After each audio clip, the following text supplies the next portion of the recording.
Hello दोस्तों, स्वागत है आपका नई क्लास में नए टॉपिक के साथ में। आज हम पढ़ने वाले हैं क्या होता है विशिष्ट चालकत्व। बहुत इंपॉर्टेंट है और बहुत आसान भी है, ठीक है ना। विशिष्ट चालकत्व आज हम पढ़ेंगे। इससे पहले हमने कवर किया क्या होता है विशिष्ट प्रतिरोध, ठीक है ना। तो उससे पहले बात ध्यान से सुनो। हमने इससे पिछली क्लासों में पढ़ा था केवल प्रतिरोध के बारे में। तो प्रतिरोध का जो उल्टा होता है उसे ही चालकत्व कहते हैं। तो ठीक उसी प्रकार से जो आपका विशिष्ट प्रतिरोध होता है और जो विशिष्ट प्रतिरोध का व्युत्क्रम होता है उसकी उसी को हम क्या कह देते हैं, विशिष्ट चालकत्व अथवा विशिष्ट चालकत्वता ये कह देते हैं, ठीक है ना। क्या कह देते हैं, विशिष्ट चालकत्व कहते हैं। क्या कहते हैं, विशिष्ट चालकत्व कहते हैं। अब देखो जो आपका विशिष्ट प्रतिरोध है उसका क्या है, व्युत्पन्न है। तो विशिष्ट प्रतिरोध को हमने किससे प्रदर्शित किया था, रो से प्रदर्शित किया था। रो इज इक्वल टू क्या होता था, आर ए अपॉन में एल होता था। ये क्या होता था, आपका विशिष्ट प्रतिरोध होता था, ठीक है ना।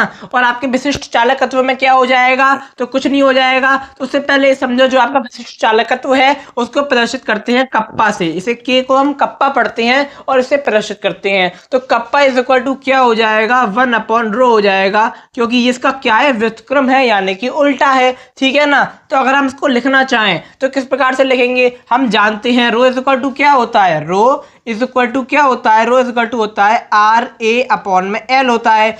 रो क्या है, विशिष्ट प्रतिरोध है। रो क्या है, आपका विशिष्ट प्रतिरोध है, ठीक है ना। इस फॉर्मूले को हमने इससे पिछली क्लास में डिस्कस किया है, ठीक है ना। तो हम क्या करेंगे, जो आपका रो का वैल्यू है वो यहाँ पर लिख देंगे। रो की वैल्यू जो भी है वो यहाँ पर लिख देंगे। रो की वैल्यू को अगर यहाँ पर लिखेंगे तो क्या आ जाएगा, kappa is equal to 1 upon में आर ए अपॉन में एल आ जाएगा, ठीक है ना। ये आपका आ जाएगा, इसे मिटा देता हूँ तो ये आपका आ जाएगा। अब क्या होगा, अब जो आपका यहाँ से एल है वो ऊपर चला जाएगा, ठीक है ना। तो क्या हो जाएगा, rho is equal to L upon में आर ए हो जाएगा। और यही आपका क्या है, विशिष्ट चालकत्व है। क्या है, विशिष्ट चालकत्व है। Kappa is equal to L upon में आर ए, ये क्या है, विशिष्ट चालकत्व है। अब विशिष्ट प्रतिरोध का क्या होता है विशिष्ट प्रतिरोध होता है आपका जो आपका ये होता है, क्या होता है, रो होता है। रो इज इक्वल टू क्या होता है, आर ए अपॉन में एल, ठीक है ना। ये आपका क्या है, विशिष्ट प्रतिरोध है। ये क्या है, विशिष्ट प्रतिरोध है। ये क्या है, विशिष्ट चालकत्व है। ये इसका क्या है, व्युत्पन्न है यानी कि उल्टा है।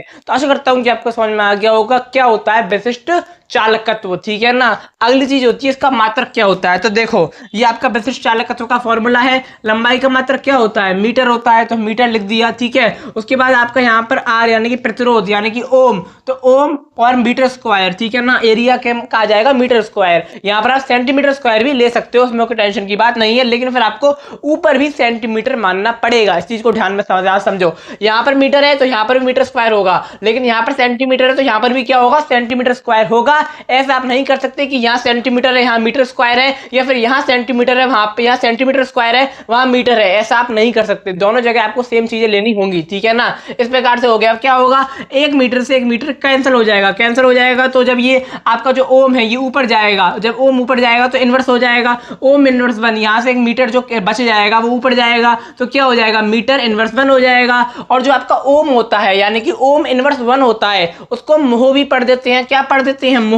उसको मोह पढ़ देते हैं, ठीक है ना। मोह चाहे ऐसे लिखो चाहे मोह ऐसे लिखो, एक ही बात है। देखो इतना डिटेल में कोई नहीं समझाएगा, चीजों को समझो। मैं बिल्कुल आपको बेसिक से समझाने का प्रयास कर रहा हूँ, चीजें आपको बिल्कुल पक्की करवाने का प्रयास कर रहा हूँ। इतना फोकस क्यों कर रहा हूँ मात्रक पे, क्योंकि मात्रक इंपोर्टेंट है। आपके पेपर में बहुत बार पूछा गया है, आपके बहुविकल्पी में आने के बहुत चांस हैं, ठीक है ना। तो मोह इस प्रकार से लिख दो या फिर ऐसे लिख दो, ठीक है ना।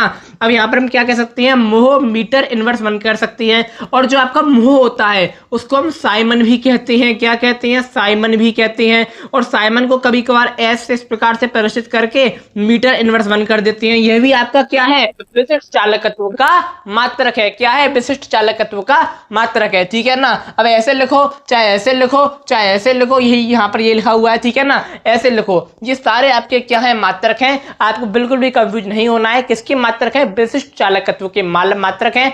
अगली चीज क्या होती है, यहाँ पर तो आपका मीटर इनवर्स 1 दे रखा है, मीटर इनवर्स 1 दे रखा है, मीटर इनवर्स 1 दे रखा है। लेकिन अगर आपने ऊपर सेंटीमीटर माना होता, क्या माना होता, सेंटीमीटर माना होता, चलो मान लो, ठीक है ना। ये हमने सेंटीमीटर कर लिया, यहाँ पर क्या कर दिया, ओम कर दिया, ठीक है। और यहाँ पर क्या कर दिया, सेंटीमीटर स्क्वायर कर दिया, तो यहाँ पर 1 सेंटीमीटर से 1 सेंटीमीटर कट जाता, यहाँ क्या रह जाता आपका ओम होता, ठीक है। तो ये ओम जो है ऊपर चला जाता, ये इनवर्स 1 हो जाता, ठीक है ना। साथ में जो सेंटीमीटर है वो एक रह जाता, तो ये भी क्या हो जाता, इनवर्स 1 हो जाता। तो ये फॉर्मूले में बस मीटर इनवर्स 1 से सेंटीमीटर इनवर्स 1 हो जाता, कुछ चेंज नहीं होता, ठीक है ना। इस चीज को आपको समझना है। क्या होगा फॉर्मूला नहीं, सॉरी, आपका मात्रक है उसमें ये चेंज हो जाता, ठीक है ना। क्या चेंज होता, यहाँ पर सेंटीमीटर इनवर्स 1 है, वहां पर मीटर इनवर्स 1 है। सेंटीमीटर मीटर का फर्क आ सकता है, हो सकता है आपके पेपर में सेंटीमीटर पूछ ले या मीटर पूछ ले, लेकिन आपको कंफ्यूज नहीं होना है, ठीक है ना।